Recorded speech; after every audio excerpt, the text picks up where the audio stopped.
नमस्कार, नजर नजरिया लेकर हाजिर हूं मैं आराधना। और इससे पहले कि हम आगे बढ़े हमारे आज के इस कार्यक्रम में, मैं सबसे पहले शुक्रिया अदा करना चाहूंगी हमारे तमाम दर्शकों का। आज ये डीवी लाइव का परिवार 1 करोड़ का हो गया है, जिसके लिए मैं आप सभी का आभार व्यक्त करती हूं। जो लोग हमारे इस सफर के साथी रहे हैं, बहुत बहुत बधाई और बहुत बहुत आभार आप सभी का। और अब इसी के साथ आगे बढ़ते हैं और बात करते हैं देश की सियासत में चल रही खलबली की। तो देश में इस वक्त जो मुद्दा सबसे ज्यादा गरमाया हुआ है वो है सीजेआई बीआर गवई की तरफ जूता फेंकने की घटना। इसे लेकर पूरे देश में बवाल मचा हुआ है। महाराष्ट्र में इस घटना के विरोध में प्रदर्शन हो रहे हैं, तो सोशल मीडिया पर भी एक अलग ही बहस छिड़ी हुई है। तीखी प्रतिक्रियाएं सामने आ रही हैं। एक तरफ आरोपी वकील राकेश किशोर के खिलाफ कड़ी कार्रवाई की मांग की जा रही है, तो वहीं सीजेआई गवई की शिकायत न करने के चलते राकेश किशोर को हिरासत से रिहा कर दिया गया है, यानी फिलहाल उनके खिलाफ कोई कार्रवाई नहीं की गई है। और उसके बाद जिस तरह के बयान वकील राकेश किशोर की तरफ से दिए जा रहे हैं, उसे लेकर अब कई सवाल खड़े हो गए हैं। देश की न्यायपालिका, जजों की सुरक्षा, कई गंभीर सवाल उठ रहे हैं। इस पूरी घटना ने एक नई बहस छेड़ दी है। तो सबसे पहले आपको सुनवाते हैं राकेश किशोर को, जिन्होंने रिहाई के बाद क्या कुछ कहा है। उन्होंने कोई पश्चाताप नहीं जताया। उनका कहना है कि मैंने जो किया बहुत सही किया, मुझसे परमात्मा ने करवाया है जो भी मैंने किया है। तो आइए सुनते हैं राकेश किशोर को। मेरा पहला सवाल आपसे है कि जिस तरह से कल सुप्रीम कोर्ट में घटना हुई, क्या कहेंगे सर, ऐसा क्या हुआ कि आपको? मैं बहुत ज्यादा आहत हुआ कि 16 सितंबर को चीफ जस्टिस के कोर्ट में एक पीआईएल किसी व्यक्ति ने दाखिल की, तो गवई साहब ने उसका जो है पूरी तरह से पहले तो मजाक उड़ाया। मजाक इन द सेंस कि ये कहा कि भाई आप मूर्ति से प्रार्थना करो, जाके आइडल से कहो कि वो अपना सर खुद रिस्टोर कर ले। जबकि हम देखते हैं कि यही चीफ जस्टिस बहुत सारे धर्मों के खिलाफ, जो दूसरे समुदाय के लोग हैं, आप सब जानते हैं वो लोग कौन हैं, उनके खिलाफ जब कोई केस आता है तो बड़े बड़े स्टेप, जैसे मैं एग्जाम्पल देता हूं, हल्द्वानी में रेलवे की जमीन पर एक विशेष समुदाय का कब्जा है। जब उसको हटाने की कोशिश की गई तो सुप्रीम कोर्ट ने स्टे लगा दिया 3 साल पहले, जो आज तक लगा हुआ है। ऐसे ही नुपुर शर्मा का जब मामला आया तो कोर्ट ने कह दिया आपने माहौल खराब कर दिया। ये सब तो कहते हैं, रोक लगाते हैं, वो सब करते हैं, बिल्कुल ठीक है। लेकिन जब हमारे सनातन धर्म से रिलेटेड कोई मामला आता है, चाहे वो जल्लीकट्टू हो, चाहे वो दही हांडी की ऊंचाई तय करनी हो, या कोई भी मुद्दा हो छोटा मोटा, तो उसके ऊपर वो जरूर ऐसा कोई ना कोई ऑर्डर पास करते चलिए आ रही है ये सुप्रीम कोर्ट, जिससे कि मैं बहुत दुखी हूं कि ऐसा इन्हें नहीं करना चाहिए। ठीक है, उस आदमी को रिलीफ नहीं देनी थी, मत दीजिए, मगर मजाक भी मत कीजिए उसका। फिर उससे कहा कि आप जाके मंदिर की उसी मूर्ति के सामने मेडिटेट करें। हम कोई ऑर्डर, अन्याय, ये इनजस्टिस ये किया कि उसके रिपिटेशन को खारिज भी कर दिया। तो आपने सुना राकेश किशोर को। उन्होंने अपने बयान को लेकर, अपनी हरकत को लेकर कोई भी पछतावा नहीं जताया। उनका कहना है कि वो बहुत आहत थे और इसलिए ये जो उन्होंने किया है वो कहीं ना कहीं एक प्रतिक्रिया है सीजेआई गवई की टिप्पणियों को लेकर। सीजेआई गवई की टिप्पणियों को लेकर जिस तरह अब उन्होंने अपना विरोध जताया है, वो तरीका बिल्कुल भी सही नहीं माना जा रहा है। इसके खिलाफ कई लोगों में गुस्सा है। तमाम विपक्षी दल, अगर बात करें, पूरी सियासत में ये मुद्दा गरमाया हुआ है। तमाम विपक्षी दलों की तरफ से इसे लेकर प्रतिक्रिया दी जा रही है और सवाल उठाए जा रहे हैं कि अगर इसी तरह चलता रहा तो क्या कल को अगर कोई भी जज किसी के पक्ष में फैसला नहीं सुनाता है तो उस पर हमला हो जाएगा। आज ये जूता था या कागज था, कल को ये कुछ और भी हो सकता है। आखिरकार हमारे न्यायपालिका में जजों की सुरक्षा की क्या व्यवस्था है, इसे लेकर कई गंभीर सवाल खड़े हो गए हैं। वहीं इस बीच सीजेआई बीआर गवई का भी एक बयान सामने आया है जो बहुत ज्यादा इस मुद्दे पर बहस को आगे बढ़ाने वाला लग रहा है। उनके इस बयान को लेकर भी तरह तरह की चर्चाएं चल रही हैं। सीजेआई गवई ने कहा है कि आज क्या रिपोर्ट होगा, हमारी किसी बात से आपका मुवक्किल बहुत नाराज हो सकता है।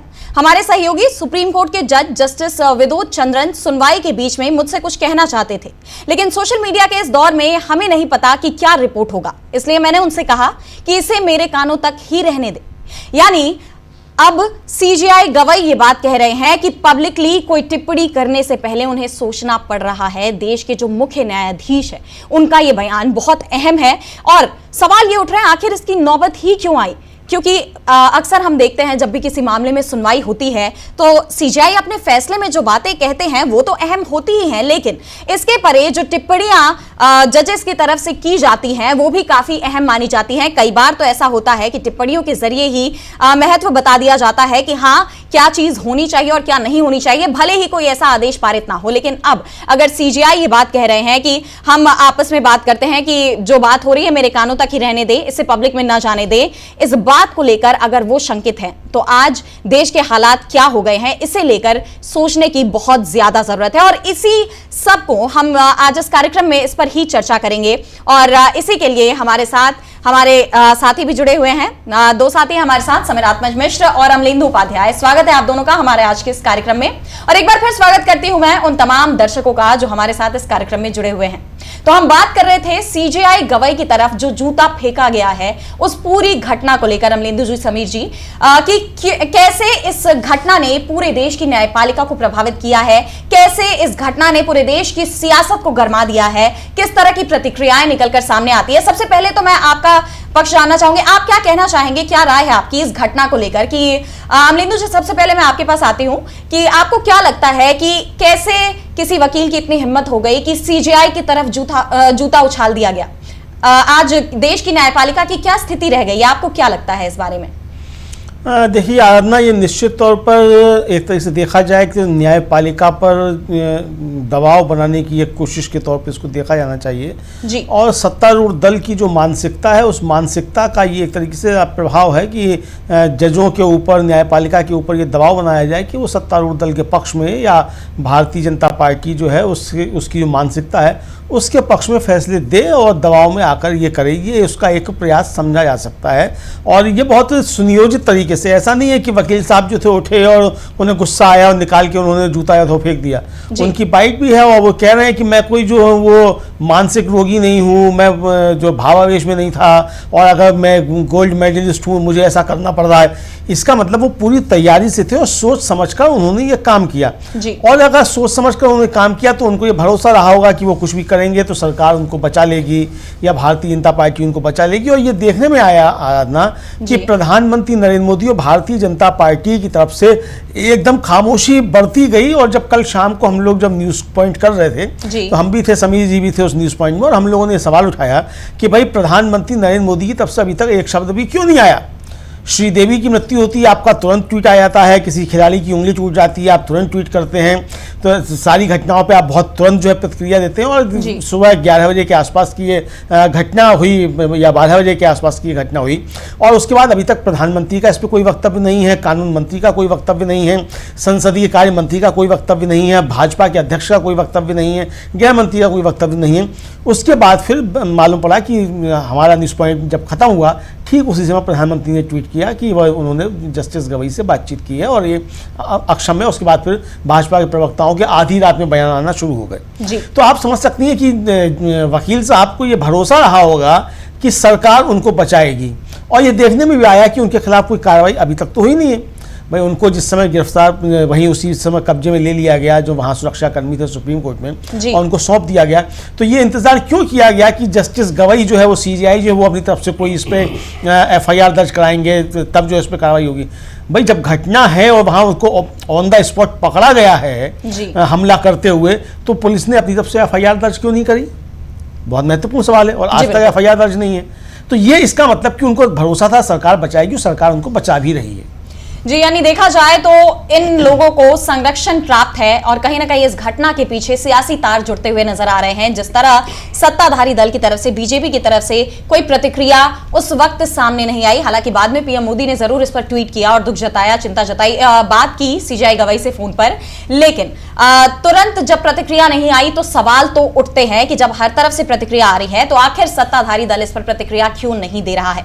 वहीं अगर बात करें तो सीजेआई का जो बयान है कि अब उन्हें भी सोचना पड़ता है कि सोशल मीडिया में कब क्या रिपोर्ट हो जाए। समीर जी, क्या वाकई में जैसा कि अभी अमलेंदु जी ने कहा कि न्यायपालिका पर दबाव बनाने की ये कोशिश है, इससे पहले भी हम देख चुके हैं कि बीजेपी पर इस तरह के आरोप लग चुके हैं कि संवैधानिक संस्थाओं को बीजेपी अपने इशारों पर काम करवाने की कोशिश करती है। केंद्रीय संस्थाएं जितनी हैं, एजेंसियां जितनी हैं, उन सबको लेकर तो आरोप लग ही रहे हैं बीजेपी पर, और अब क्या न्यायपालिका पर भी दबाव बनाने की कोशिश की जा रही है, और अगर की भी जा रही है तो किस हद तक वो कामयाब हैं?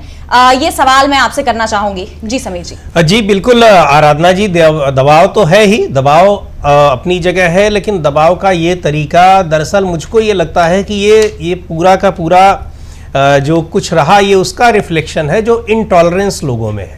इंटॉलरेंस इन द सेंस कि आप किसी चीज को, आपके खिलाफ जो चीज आपको पसंद नहीं है, अगर आप वो बात कोई कह रहा है, भले ही वो सही है या गलत है, आपके पास उसका सही गलत का गुण दोष का परीक्षण करने का आपके पास समय नहीं है, विवेक नहीं है। लेकिन अगर आपको अच्छा नहीं लगा तो आप उसके खिलाफ कोई भी एक्शन ले सकते हैं, उसके ऊपर हमला भी कर सकते हैं।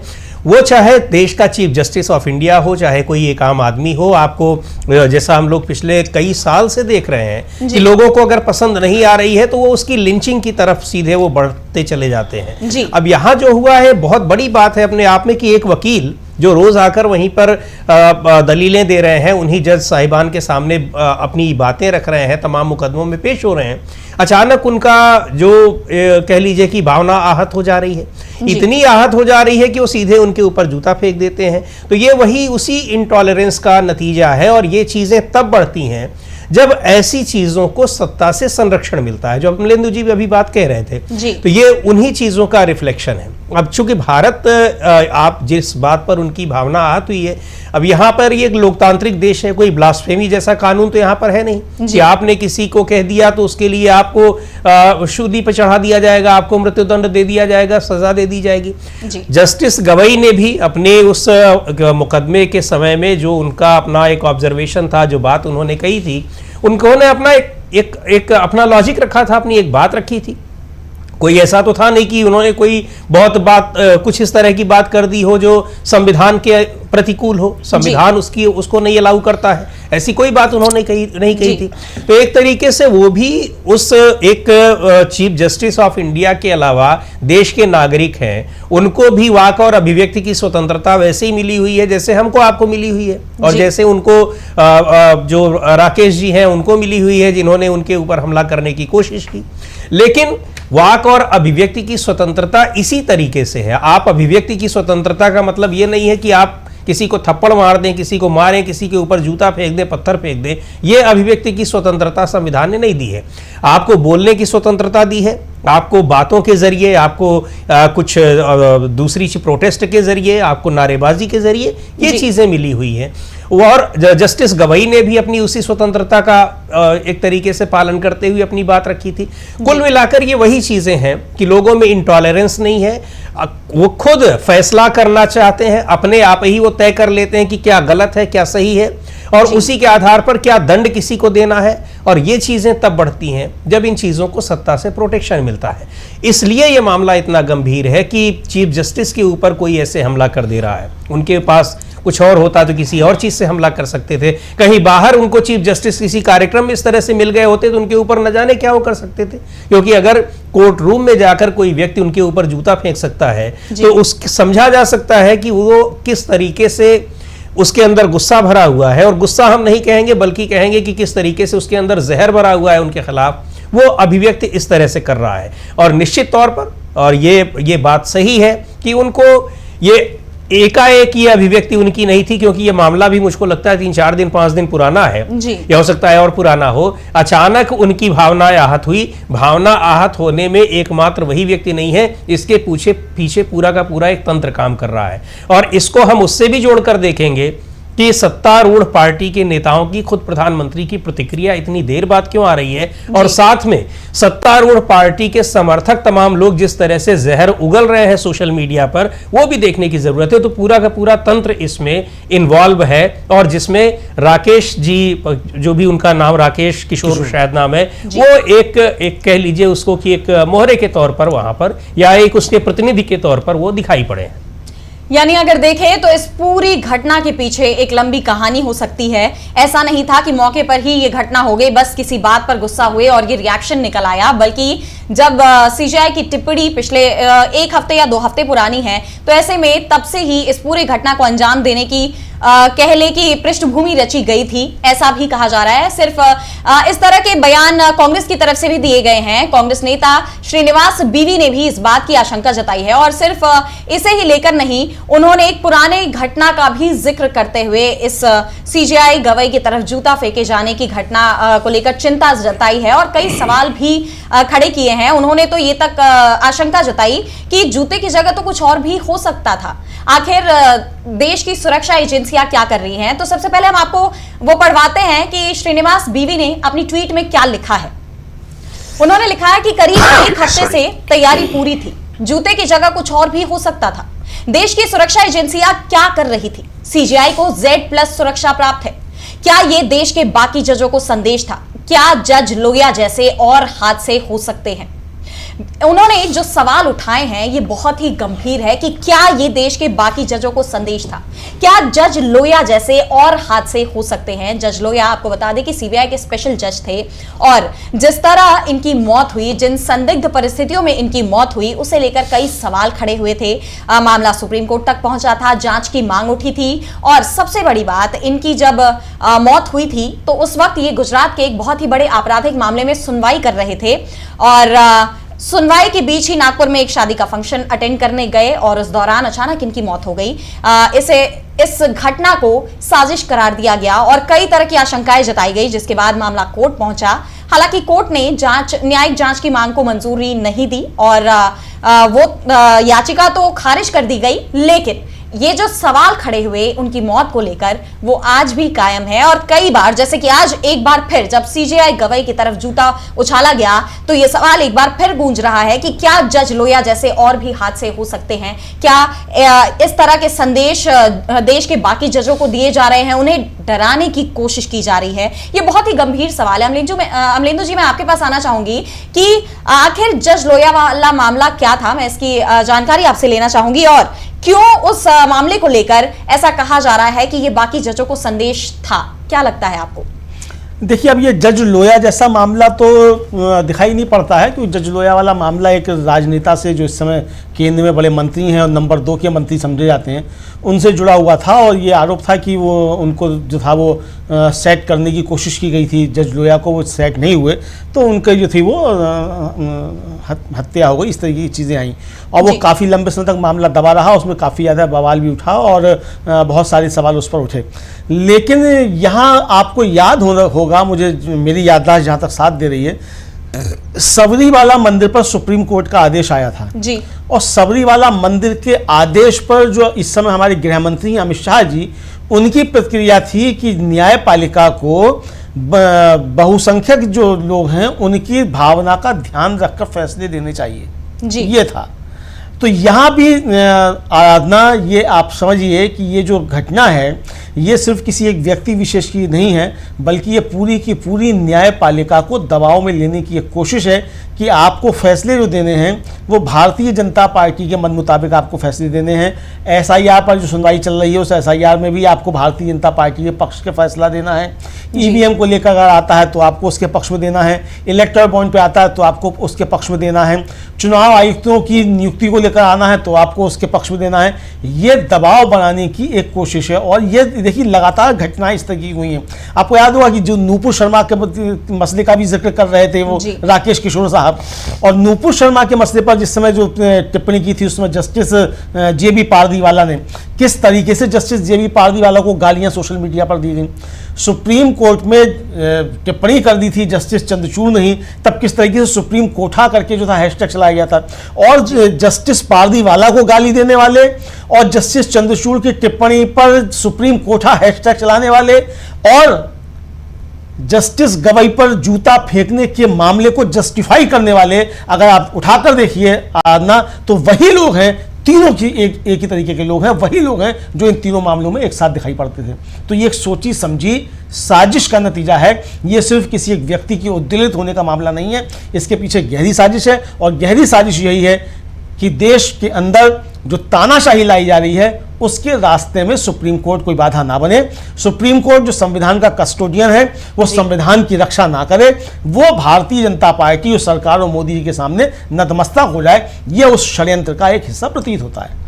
जी बिल्कुल अमलिंदु जी, जैसा कि अभी आपने कहा कि सुप्रीम कोर्ट के खिलाफ किस तरह की टिप्पणियां निकलकर सामने आई नूपुर शर्मा मामले में, सिर्फ उसी दौरान नहीं, इससे पहले भी एक मामला हमने देखा जब तमिलनाडु के गवर्नर आर.एन. रवि के खिलाफ सुप्रीम कोर्ट ने फैसला सुनाया कि आप किसी भी विधेयक को अपने पास रोक नहीं सकते, आपके पास कोई वीटो नहीं है उसके लिए। और उसके बाद सुप्रीम कोर्ट ने डेडलाइन तय कर दी राज्यपाल के लिए भी और राष्ट्रपति के लिए भी, आपको किसी भी विधेयक पर 3 महीने में फैसला लेना है। और जब ये डेडलाइन तय की गई उसके बाद पूरे देश की सियासत में एक अलग ही बहस छिड़ गई, न्यायपालिका और कार्यपालिका के अधिकार क्षेत्र को लेकर बहस छिड़ गई। तब एक बार फिर सत्ता पक्ष के निशाने पर सुप्रीम कोर्ट आ गया था। खुद उस वक्त उपराष्ट्रपति जगदीप धनखड़ थे जिन्होंने ये बात कही थी कि सुप्रीम कोर्ट को सुपर पार्लियामेंट नहीं बनना चाहिए। और इस तरह के बयान जब न्यायपालिका को लेकर दिए जा रहे थे, जबकि सुप्रीम कोर्ट ने कहा जा सकता है कि अधिकार क्षेत्र से बाहर जाकर ऐसा कुछ तो नहीं कहा था। और बात यह थी कि जब भी संविधान का कस्टोडियन तो कहा ही जाता है सुप्रीम कोर्ट को, और ऐसा जब भी होता है कि अगर कार्यपालिका की तरफ से किसी फैसले में कुछ दिक्कत होती है और मामला पहुंचता है सुप्रीम कोर्ट, तो सुप्रीम कोर्ट अपना फैसला तो सुनाता ही है, जहां फैसला नहीं आती वहां टिप्पणियां तो आती ही हैं। ऐसे में सुप्रीम कोर्ट ही सत्ता पक्ष के निशाने पर आ गया, जिसे लेकर कई सवाल भी उठे थे, विपक्ष की तरफ से कई सवाल उठाए गए थे कि आखिर ऐसा क्यों हुआ। और ऐसे में अब एक बार फिर सुप्रीम कोर्ट के ही चीफ जस्टिस, जो कि देश के चीफ जस्टिस हैं, उनको निशाना बनाया गया। सुप्रीम कोर्ट के जज को जब निशाना बनाया गया तो वो सारे सवाल एक बार फिर उठ रहे हैं कि क्यों बार बार सत्ता पक्ष के निशाने पर सुप्रीम कोर्ट आ रहा है। समीर जी, मैं आपके पास आना चाहूंगी कि आपको क्या लगता है कि ये सारी घटनाएं सिर्फ एक वजह नहीं है, बल्कि पिछले कुछ वक्त से जिस तरह के फैसले कोर्ट की तरफ से सामने आ रहे हैं, जिस तरह एसआईआर का मामला हो गया या फिर अभी जब विधेयकों वाला ही मामला था, डेडलाइन वाला ही मामला था, इन सब चीजों को लेकर जो तनाव बना हुआ है कार्यपालिका और न्यायपालिका के बीच, क्या ये उसका भी नतीजा हो सकता है? क्या लगता है आपको? बिल्कुल आराधना जी, जो शुरुआत में हमने कही बात की है इनटॉलरेंस, आपको जो चीज़ नहीं अच्छी लग रही है, और चाहे वो बात कहने वाला कोई व्यक्ति हो, कोई संस्था हो, कोई ऑर्गेनाइजेशन हो, और यहाँ तक कि संवैधानिक संस्था या सुप्रीम कोर्ट जी, इनमें से कोई भी है और आपकी बात अच्छी ना लग रही हो, बाकी चाहे वो कितने भी संवैधानिक प्रावधानों के अनुसार वो काम कर रहा हो, उसको लेकर आप आलोचना करेंगे। कहीं सीधे तंत्र के लोग सीधे तौर पर आलोचना कर दे रहे हैं, कहीं उनसे जुड़े लोग कर रहे हैं, और कहीं वो जिनको सोशल मीडिया की भाषा में ट्रोल कहा जाता है। ऐसा नहीं कि वो अपने से करते हैं, वो पूरा का पूरा एक बिल्कुल स्ट्रेटेजिक होता है और तैयारी के साथ होता है। एक ही ढंग का कंटेंट सबको दिया जाता है और वो सारे के सारे लोग एक जैसा ट्वीट करते हैं। और दूसरी बात ये, जो अगर आपने जो तमिलनाडु के राज्यपाल का मुद्दा उठाया है, तो एक संकट था, और चूंकि मामला यहाँ पर वो था कि यहाँ निर्वाचित विधानसभा, बहुमत की विधानसभा, वो एक प्रस्ताव कानून बना दे रही है, पारित कर दे रही है, लेकिन इस वजह से वो कानून नहीं बन पा रहा है कि राज्यपाल उस पर सिग्नेचर नहीं कर रहे हैं जी। तो संविधान में ये बात ठीक है कि संविधान में ये नहीं है कि राज्यपाल है कि आप एक बार नहीं करेंगे, दोबारा फिर भेजा जाएगा, दोबारा भी नहीं कर रहे हैं, उसके बाद संविधान चुप है। लेकिन और संविधान चुप जरूर है, और ऐसे तमाम मुद्दे होते हैं जिन पर संविधान चुप है, यानी संविधान ने उसको, उस समय संविधान बनाने वालों को नहीं लगा होगा कि राज्यपाल ऐसे भी होंगे जो निर्वाचित विधानसभा का इतना अपमान कर सकते हैं, तो उस समय शायद ये कानून बनाने की जरूरत नहीं पड़ी। लेकिन ये भी व्यवस्था दी गई है संविधान में कि जहां संविधान चुप है या जहां संविधान की भाषा समझ में नहीं आ रही है, उसको व्याख्यायित करने का, उसका इंटरप्रिटेशन करने का काम सुप्रीम कोर्ट का है। ये उसको एक प्रिविलेज मिला हुआ है, उसको ये अधिकार मिला हुआ है। उसी के तहत सुप्रीम कोर्ट ने ये व्यवस्था दी कि आप इतने दिनों तक नहीं रोक सकते हैं, और इसलिए नहीं रोक सकते हैं क्योंकि संविधान में सबसे महत्वपूर्ण कौन सी संस्था होती है, जो निर्वाचित प्रतिनिधियों से बनी हुई संस्था होती है। तो वहां उसको लेकर, लेकिन चूंकि वो सुप्रीम कोर्ट का फैसला उनके खिलाफ था, तो देखिए सीधे सरकार, यानी सत्ता में बैठे लोग, सरकार ने सीधे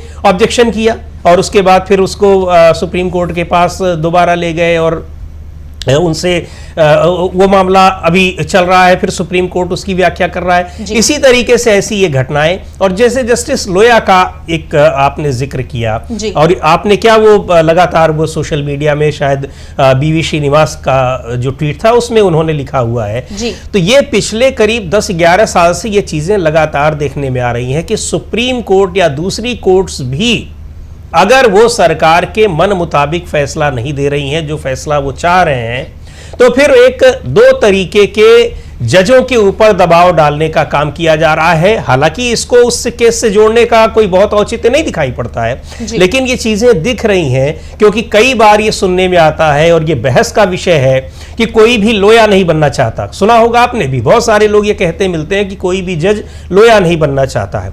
तो एक डायरेक्शन जस्टिस लोया की ओर ले जाती है और दूसरी ले जाती है जस्टिस रंजन गोगोई की ओर। उन पर भी बहुत सारे सवाल उठे, किस तरीके से उनके तमाम फैसलों में सरकार का दबाव या सरकार की ब्लैकमेलिंग वो दिखाई पड़ी है, उनके फैसलों में दिखाई पड़ी है। जबकि रंजन गोगोई का जो एक उनका बैकग्राउंड था, जो एक ये लीगल बैकग्राउंड था, वो बहुत दूसरे किस्म का था। बड़ी उनकी प्रशंसा होती थी, उनके फैसलों की प्रशंसा होती थी, लेकिन बाद में कैसे उनका बदलाव दिखाई पड़ा उनके भीतर, किस तरह से हुआ। तो ये दो डायरेक्शंस है दबाव डालने की, किस पर? जुडिशरी पर, और वो दिखाई पड़ रही हैं। तो कुल मिलाकर ये उसी इनटॉलरेंस एटमॉस्फेयर का नतीजा है कि आपको हमारी बात अच्छी नहीं लगेगी तो आप उसका विरोध करने के लिए कुछ भी कर देंगे। कुछ भी का मतलब कि आप पहले गाली गलौज करेंगे जितना संभव होगा, उसके बाद आप उनको इस तरह का आप उनके ऊपर हमला करने की कोशिश करेंगे, या फिर आप उनके ऊपर दबाव डालेंगे, आप उनको ब्लैकमेल करेंगे। कहने का मतलब कि किसी न किसी तरीके से येन केन प्रकारेण आपके ऊपर दबाव डाला जाएगा कि आप वही कहिए, वही फैसला करिए जो हमको अच्छा लगे। जी, यानी अगर देखा जाए तो कहीं ना कहीं इस पूरे घटनाक्रम को लेकर सत्ता पक्ष बुरी तरह से घिरता जा रहा है। बीजेपी मोदी सरकार घिरती जा रही है। कई तरह के आरोप अब सरकार पर लगने शुरू हो गए हैं। ये कहा जा रहा है कि ये न्यायपालिका को दबाव में लाने की एक कोशिश के तहत, सुनियोजित योजना के तहत की गई घटना है, कोई अचानक किया गया काम नहीं है। और यही नहीं, इस घटना को लेकर अब एक बार फिर संविधान का मुद्दा भी चर्चा में आ गया है। महाराष्ट्र में इस पूरी घटना के खिलाफ प्रदर्शन किया गया। सुप्रिया सुले जो कि एनसीपी की सांसद है, उन्होंने प्रदर्शन किया। इसके कुछ विजुअल्स भी आए हुए हैं जो मैं चाहूंगी आपको दिखाए जाए। और सुप्रिया सुले ने तो प्रदर्शन किया ही, शिवसेना यूबीटी के जो सांसद हैं संजय राउत, उन्होंने भी इस पूरी घटना की कड़ी निंदा करते हुए सवाल उठाए हैं। यह कहा है कि बीजेपी और आरएसएस की तरफ से इस घटना को संरक्षण दिया गया है। और सबसे बड़ी बात कि जब बीजेपी और संघ की तरफ से कोई प्रतिक्रिया उस समय पर नहीं आई तो ये सवाल और गहरे हो जाते हैं। आइए आपको सुनवाते हैं कि संजय राउत ने क्या कहा है। उन्होंने इस घटना को संविधान पर जूता मारने जैसा बताया है। तो आइए आपको सुनवाते हैं संजय राउत का बयान। जूता देखने का प्रयास किया गया है, उस पर क्या कहेंगे? देखिए, ये जूता ये जूता जो है, ये हमारे मुख्य न्यायाधीश भूषण गवई साहब के ऊपर नहीं फेंका है या फेंकने की कोशिश की है। ये जूता हमारे संविधान के ऊपर फेंकने की कोशिश की है, हमारे संविधान के ऊपर। और सत्ता पे वही लोग हैं जो संविधान को मानने को तैयार नहीं, और ये उनके ही चेले चपाटे हैं जो इस प्रकार से काम करते हैं। Okay sir. तो आपने सुना संजय राउत को, जिन्होंने ये कहा कि ये जूता सिर्फ सीजेआई की तरफ नहीं उछाला गया है, बल्कि ये जूता संविधान की तरफ फेंका गया है। और एक बार फिर उन्होंने ये आरोप लगाया कि सत्ता पर जो लोग काबिज हैं वो संविधान को नहीं मानते हैं, और इसीलिए इस तरह की घटनाएं निकलकर सामने आ रही हैं। मैं आपके पास आना चाहूंगी अमलेंदु जी, आपको क्या लगता है कि इस पूरे घटनाक्रम का बीजेपी की सियासत पर क्या असर होगा, और आपको क्या लगता है कि क्या कोई कार्रवाई आगे की जाएगी? क्योंकि कार्रवाई की मांग लगातार उठ रही है। राकेश किशोर वकील जो हैं उनके खिलाफ और सजा देने की मांग उठ रही है। और सबसे बड़ी बात कि अगर देखा जाए तो हमारे कानून में व्यवस्था है कंटेम्प्ट ऑफ कोर्ट, इस तरह के कानून भी हैं। इसके बावजूद अब जब कार्रवाई नहीं हुई है तो क्या आगे कोई कार्रवाई हो सकती है? आपको क्या लगता है? देखिए, आराधना, कंटेम्प्ट ऑफ कोर्ट तो है ही, लेकिन कंटेम्प्ट ऑफ कोर्ट के साथ साथ ये आपराधिक घटना भी है। जी। और हाथ में उनके जूता था, जैसा कि श्रीनिवास बीवी कह रहे हैं कि हाथ में पत्थर होता तो पत्थर भी मार सकते थे, कुछ और भी मार सकते थे।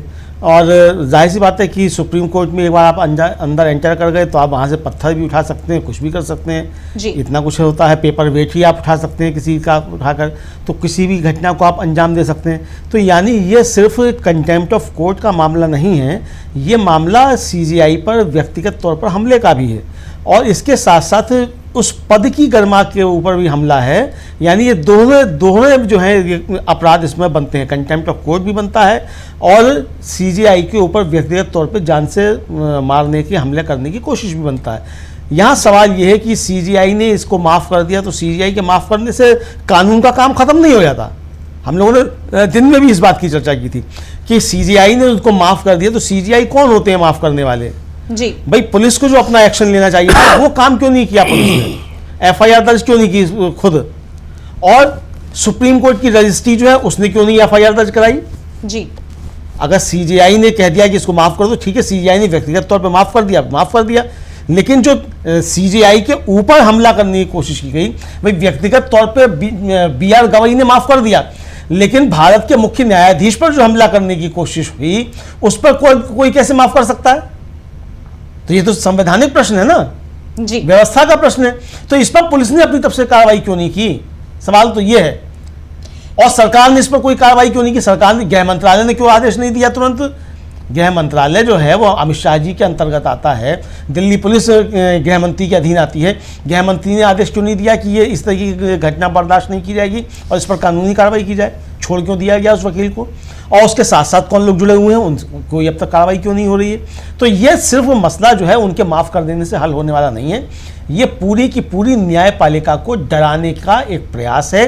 और वो खौफ आज दिखाई पड़ा, जो आपने जस्टिस गवई की जो टिप्पणी बताई कि वो, उन्होंने कहा कि हमारे साथी वकील जो हैं विनोद चंदन जो है वो कुछ कहना चाहते हैं, लेकिन मैंने उनसे कहा मेरे कान में ही कहो, सोशल मीडिया का ज़माना है, पता नहीं किस तरीके की रिपोर्टिंग हो। तो यानी खौफ दिखाई पड़ा अब सुप्रीम कोर्ट के ऊपर कि अब सीधे सुप्रीम कोर्ट के अंदर घुसकर जजों पर हमले होना शुरू हो गए। तो ये एक तरीके से सिर्फ जस्टिस गवई का मामला नहीं है, ये देश के संविधान और देश के लोकतंत्र पर हमला है। आराधना जी बिल्कुल, पहले से ही बीजेपी पर इस तरह के आरोप लगते रहे हैं कि बीजेपी देश के संविधान को नहीं मानती है। संघ पर आरोप लगते रहे हैं कि वो मनुस्मृति को मानती है, संविधान को नहीं मानती है। और अब एक बार फिर वो आरोप और भी गहरे होते जा रहे हैं। संजय राउत ने तो कहा ही कि ये संविधान पर हमला है और संघ और बीजेपी इसमें कोई उनकी तरफ से प्रतिक्रिया नहीं आ रही है, उसे लेकर भी सवाल उठ रहे हैं। वहीं कांग्रेस की तरफ से भी प्रतिक्रिया दी गई। बिहार कांग्रेस के अध्यक्ष हैं राजेश राम, उन्होंने कहा है कि ये जो घटना है वो बहुत ही घृणित है और संविधान जो कि देश की कार्यपालिका, न्यायपालिका, इन सब का एक ढांचा तय करता है, इनके काम का ढांचा तय करता है। ये घटना कहीं ना कहीं संविधान से हमले को लेकर जोड़कर देखी जा रही है। समीर जी, मैं आपसे जानना चाहूंगी, आपको क्या लगता है कि इस घटना का बीजेपी की सियासत पर क्या असर पड़ेगा? सियासत पर देखिए आराधना, अब सियासत से इसको कितना जोड़ा जाए वो एक अलग बात है। चूंकि जो सज्जन हैं, वकील साहब हैं, इनका सियासत से कोई लेना लादना अभी तक तो नहीं है, लेकिन हाँ उस विचारधारा से ज़रूर लेना लादना है जिसका जिक्र हम लोग अभी कर भी रहे हैं। ये वही एटमॉस्फेयर है, वही ऑरा है जो दिखाई पड़ रहा है और जो सत्ता द्वारा पोषित है। सरकार उसको संरक्षण दे रही है, सरकार में जुड़ी हुई पार्टियां उस तरह की चीज़ों को संरक्षण दे रही हैं, बढ़ावा दे रही हैं और कोई कार्रवाई भी नहीं हो रही है उनके खिलाफ, ये भी दिखाई पड़ रहा है। लेकिन हाँ ये ज़रूर है, इसका फ़र्क प्रभाव अगर देखा जाए तो दोनों पड़ेगा। आप ये देखिए वो चीज़ें दिखाई पड़ रही हैं कि उनको इतना समर्थन मिल रहा है। हमको लगता है कि सरकार ने, चूंकि उन्होंने उनका कहना है कि वो सनातनी है और सनातन का अपमान नहीं बर्दाश्त कर पाए। अब सनातन का कौन सा अपमान बीआर गवई साहब ने किया था ये हम नहीं बता पाएंगे, ये वही बता सकते हैं। लेकिन ये बात कह के वो उन्होंने जस्टिस गवई पर हमला किया था। तो अब बहुत सारी बातें हैं, क्योंकि सनातन में आप देखिए कि अगर देखा जाए तो देवी देवताओं का अपमान करने वाले ऐसे तमाम नेता हैं जो दूसरी पार्टियों में रहते हुए उन्होंने बहुत ही एक कह लीजिए कि अभद्र भाषा में देवी देवताओं का अपमान किया था। तब इनमें से किसी की भावना आहत नहीं हुई थी जी। तब भी नहीं आहत हुई। बाद में वो नेता बीजेपी में शामिल होकर सांसद बने, मंत्री बने और अभी भी बने हुए हैं, इसके अलावा विधायक बने, ऐसे बहुत सारे लोग हैं। उनके बहुत से वीडियो, पुराने वीडियो हैं, तब भी कोई आहत नहीं होती है भावना। यही नहीं, जिन चीज़ों को लेकर यहाँ इस संगठन और विचारधारा के लोगों को मार डालते हैं, उन्हीं चीज़ों को बड़े गर्व के साथ कहते हैं इसी पार्टी के नेता और इसी पार्टी में के मंत्री कि हम बहुत शौक से उन चीज़ों को खाते हैं। तो ये कुल मिलाकर ये चीज़ें दो तरह का प्रभाव है। एक का तो प्रभाव ये है बीजेपी की राजनीति पे, अगर बीजेपी खुलकर इस पर कुछ बोलती है, जिसकी उम्मीद कम दिखाई पड़ रही है, तब तो ये होगा कि इसका नुकसान बीजेपी को होगा। खामोश रहती है तो उसको एक समर्थन मिलता दिखाई पड़ेगा, मजबूत समर्थन मिलेगा कि हाँ, ये अपनी विचारधारा और अपनी आइडियोलॉजी पर रहने का असर ये होता है कि हम कुछ भी कह देंगे उसको कोई नुकसान नहीं होने पाएगा। जैसे आपको याद होगा नूपुर शर्मा को उन्होंने जो कह दिया था, तो तब तक उनके खिलाफ कोई कार्रवाई नहीं हुई, लेकिन जैसे ही गल्फ कंट्रीज से उनके खिलाफ प्रदर्शन होने लगे, विरोध होने लगा, जहां से भारत का तमाम व्यापार होता है, और यहां भारत का व्यापार तो अपनी जगह, जहां सरकार समर्थक कुछ उद्योगपतियों के बहुत बड़े हित जुड़े हुए हैं, वहां से जब विरोध होने लगे तो तुरंत उनके खिलाफ एक्शन ले लिया गया। लेकिन उस समय बीजेपी के खिलाफ नाराजगी भी बढ़ी। तो इसका असर यही होगा कि अगर अभी इनके खिलाफ कोई खुलकर बयानबाजी करते हैं तो हो सकता है बीजेपी को नुकसान हो। खामोश रहे या समर्थन करते रहे तो उसको फायदा ही मिलेगा। इसलिए मिलेगा क्योंकि इस तरह का उन्होंने भले ही कोई असंवैधानिक काम किया हो, भले ही उन्होंने आपराधिक कृत्य किया हो, सारी चीजें हैं, लेकिन जिस वजह से किया है उस वजह को प्रमोट करते हैं बीजेपी के समर्थक लोग, तो ये उसको फायदा होगा इससे।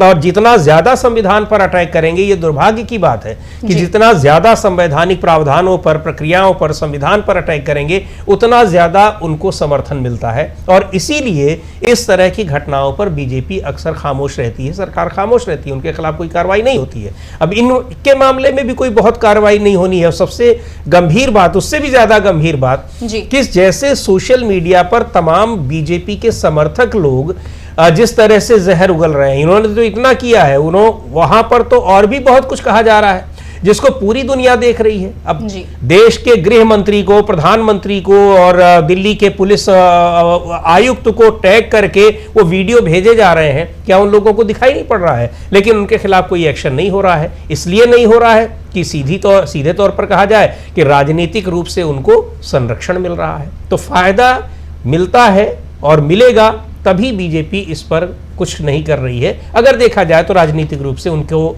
इसका फायदा ही मिलेगा। जी बिल्कुल, यानी इस पूरी घटना ने बीजेपी पर गंभीर सवाल खड़े कर दिए हैं। कहीं ना कहीं कहा यह जा रहा है कि ये राजनीतिक फायदे के लिए किया गया काम भी हो सकता है। और सबसे बड़े आरोप, बीजेपी पर सत्ता के दुरुपयोग के आरोप तो पहले से ही लगते आ रहे हैं, और अब इस घटना ने भी इन आरोपों को और बल दे दिया है कि सत्ता के संरक्षण में इन घटनाओं को अंजाम दिया जाता रहा है। और अब ऐसे में सबसे बड़ा सवाल यह है कि अगर इसी तरह ये घटनाएं आगे भी होती रही और कोई कार्रवाई नहीं की गई तो देश किधर जाएगा? देश में जजों की सुरक्षा, अगर आज हमारे देश के चीफ जस्टिस सुरक्षित नहीं है तो बाकी आम जनता की सुरक्षा कहां होगी, कैसे होगी? ये बहुत बड़ा सवाल अब खड़ा हो गया है। और इन सब के बीच देश की सियासत किस दिशा में जा रही है, आज लोगों की मानसिकता किस दिशा में जा रही है, ये बहुत ही गंभीर चिंता का विषय बन गया है। फिलहाल आज के लिए इस कार्यक्रम में बस इतना ही, और बहुत बहुत धन्यवाद आप सभी दर्शकों का। बहुत बहुत